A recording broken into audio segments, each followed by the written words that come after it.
Qu'est-ce que tu fais là? Je fais de la lecture rapide. Et est-ce que tu arrives à retenir quelque chose de ton histoire? Absolument rien, mais ça fait bien à la caméra. Très bien. Bonjour. Bonjour. Vous allez bien? Merci et vous? Oui, très bien. De quoi on nous parlait aujourd'hui? De la lecture active donc? Eh bien oui, lecture active. Donc, on va faire une petite récap. Il y a 5 types de lecture. Première lecture. La lecture de plaisir. Lecture basique. Celle qu'on a envie de lire. Voilà. N'importe où, n'importe quand.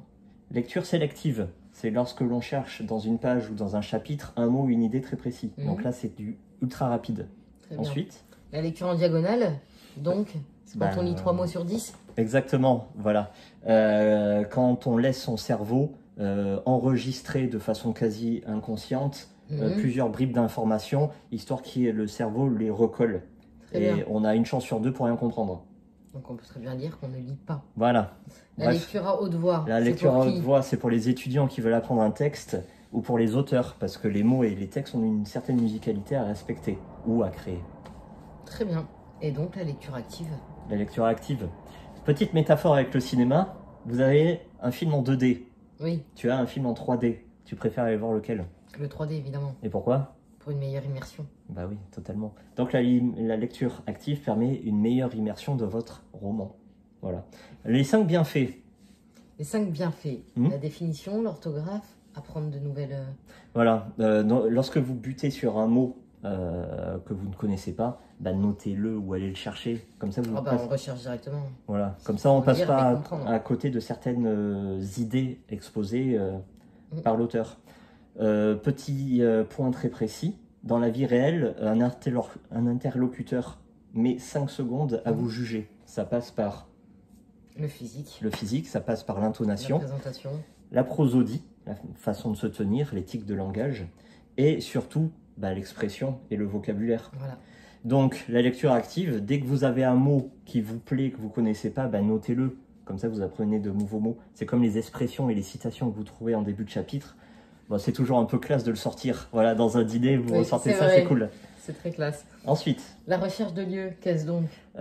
Vous connaissez pas le lieu exposé dans le roman. Bon, ça arrive à tout le monde, hein, et très souvent. Recherche Google, Google Images, ça prend 5 secondes, meilleure immersion. Après, c'est sympa aussi de se l'imaginer soi-même. Aussi. Voilà. Donc, les musiques citées. Il y a souvent, de plus en plus, je remarque, des auteurs qui, dans les intrigues, citent des musiques. Vous faites un petit tour sur YouTube, Shazam, non pas Shazam, Spotify, Apple Tune, tous les trucs comme ça. Shazam, tu peux rechercher maintenant. D'accord.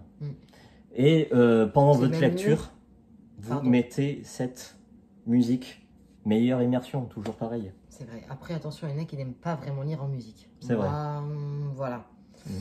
Les livres, auteurs cités. Pareil, il y a les auteurs dans les intrigues citent certains passages d'autres romans ou certains auteurs. Eh bien là, il faut aller voir, parce que si vous aimez l'auteur en question, celui-ci cite les auteurs qui l'a inspiré, notamment quand il était jeune. Et donc c'est toujours agréable d'avoir de nouvelles pistes de lecture. Et donc ensuite, les biographies? Alors ça, c'est quasiment le plus important. Rechercher la biographie de l'auteur permet quoi? Permet de savoir pourquoi il a écrit ce bouquin, dans quelles conditions, ce qui peut apprendre, ce qui peut faire comprendre plutôt certaines réactions des personnages, certaines conclusions, certains aboutissements, et surtout ça permet de savoir si le bouquin que vous allez acheter fait partie d'une série. Ça évitera vous pensez que c'est un one-shot, mais en fait pas du tout. Ça évitera d'acheter les volumes 2 comme je fais tout le temps. Voilà, et de comprendre toutes les références, parce que des fois on est un peu perdu. C'est pas faux. Bon. C'est très, très intéressant. Je retourne à ma lecture rapide. Allez-y. Par contre, essayez quand même de retenir un minimum de un minimum. C'est le plus important. Hein. Allez, au revoir. Au revoir.